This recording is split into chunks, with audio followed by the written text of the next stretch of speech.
এই মুহূর্তের একটি গুরুত্বপূর্ণ বিষয় তোমাদের সামনে তুলে ধরতে চলেছি। তো দেখো, তোমরা সকলেই জানো যে গতকাল এসএসসি 26,000 চাকরি বাতিল মামলার রিভিউ পিটিশনের হেয়ারিং ছিল সুপ্রিম কোর্টে, এবং হেয়ারিং হওয়ার পরে যখন অর্ডার কপি আসে, তো এই অর্ডার কপিতে আমরা দুটো গুরুত্বপূর্ণ বিষয় লক্ষ্য করি, যার মধ্যে প্রথমটি হলো যেই সমস্ত শিক্ষকদের অযোগ্য হিসেবে চিহ্নিত করা যায়নি তারা কিন্তু 31শে ডিসেম্বর পর্যন্ত বিদ্যালয়ে যেতে পারবেন, এবং তারা কিন্তু 31শে ডিসেম্বর পর্যন্ত তাদের বেতন অর্থাৎ পারিশ্রমিকও পাবেন। এবং দ্বিতীয় যে বিষয়টা আমরা লক্ষ্য করি সেটাই কিন্তু সবথেকে গুরুত্বপূর্ণ। দ্বিতীয় বিষয়টি হলো 31শে মের মধ্যে পর্ষদকে নিয়োগ বিজ্ঞপ্তি দিতে হবে এবং 31শে ডিসেম্বরের মধ্যে সেই নিয়োগ সমাপ্ত করতে হবে। তো নিয়োগ বিজ্ঞপ্তিটা যেটা দেওয়া হবে সেখানে নতুনরা অংশগ্রহণ করতে পারবে কি পারবে না এই বিষয় নিয়ে কিন্তু একটা প্রশ্নচিহ্ন দেখা যায় এই অর্ডার কপিতে। এবং এই অর্ডার কপিটা দেখার পরে তোমরা অনেকেই আমাকে কমেন্ট করেছো, অনেকে বারবার জানতে চেয়েছো।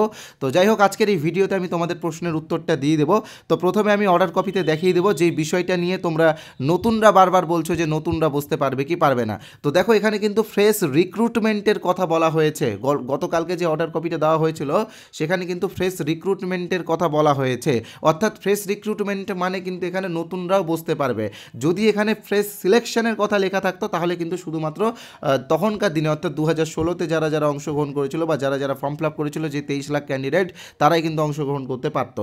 তো যেহেতু এখানে ফ্রেশ রিক্রুটমেন্ট কথাটা লেখা আছে, তো এখানে কিন্তু একটা প্রশ্ন চিহ্ন তৈরি হচ্ছে।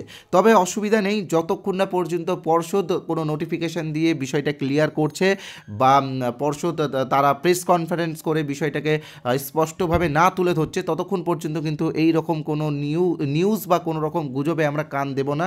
আপাতত আমরা এটাই বিশ্বাস করে রাখছি যে নতুনরা কিন্তু আপাতত বুঝতে পারছে না। তো যাই হোক, আমরা ত্রিপুরার কেসটা দেখেছি, ত্রিপুরার মতো অনেকেই বলছে যে এখানে হতে পারে। তো যাই হোক, কিছু দিনের জন্য অপেক্ষা করতে হবে।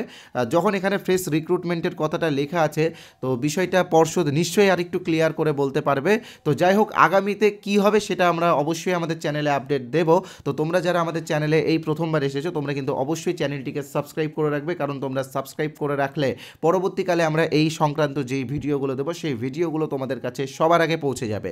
এবং আমাদের হোয়াটসঅ্যাপ গ্রুপ তোমরা জয়েন করো, বিশেষ করে যারা গ্রুপ সি এবং গ্রুপ ডির ক্যান্ডিডেট আছো, তোমরা কিন্তু অবশ্যই আমাদের হোয়াটসঅ্যাপ গ্রুপ জয়েন করো। হোয়াটসঅ্যাপ গ্রুপে কিন্তু 1000 জনের বেশি জয়েন করতে পারবে না, অলরেডি 100 জন জয়েন করে গেছে আর 900টা সিট রয়েছে। ধন্যবাদ।